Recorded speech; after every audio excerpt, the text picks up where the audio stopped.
মনোবীক্ষণ polyclinic, চিকিৎসার জগতে এক দশক। এখন এখানে সব বিষয়ে ডাক্তারবাবু একসাথে তলায়। ফোন করুন 7477999515 এই নম্বরে। রাতের অন্ধকারে গাড়িতে করে পাচার হচ্ছিল ফেনসিডিল। মঙ্গলবার রাতে গোপন সূত্রে অভিযান চালিয়ে প্রচুর পরিমাণে ফেনসিডিল সহ একটি গাড়ি আটক করল ডোমকল থানার পুলিশ। ধৃত একজন। ধৃত ব্যক্তি ডোমকলের বাসিন্দা বলে পুলিশ সূত্রে খবর।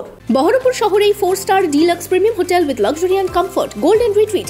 এখানেই জেলার একমাত্র ডিস্কোথেক, আছে রেস্টুরেন্ট, লাউঞ্জ বার, অত্যাধুনিক gym, spa, swimming pool, club মেম্বারশিপের সুযোগ। বহরমপুর শিল্প তালুকে গোল্ডেন রিট্রিট। ডোমকলে রাতের অন্ধকারে গাড়িতে করে পাচার হচ্ছিল ফেনসিডিল। গাড়ি সহ ফেনসিডিল উদ্ধার করল পুলিশ। গ্রেপ্তার করা হয়েছে এক ব্যক্তিকে। পুলিশ সূত্রে জানা গেছে, মঙ্গলবার রাতে ডোমকল থানার পুলিশ মুক্তারপুর থেকে বিলাসপুরগামী রাজ্য সড়কে নাকা চেকিং চালানোর সময় সন্দেহভাজন এক ব্যক্তিকে প্রথমে তার গাড়ি সহ আটক করে। গাড়িতে তল্লাশি চালিয়ে তা থেকে উদ্ধার হয় 1200 বোতল ফেনসিডিল। গ্রেপ্তার করা হয় চাপলু শেখ নামে এক ব্যক্তিকে। ধৃত ব্যক্তি ডোমকলেরই বাসিন্দা। ওই ফেনসিডিল পাচারের উদ্দেশ্যে নিয়ে যাওয়া হচ্ছিল বলে পুলিশের প্রাথমিক অনুমান।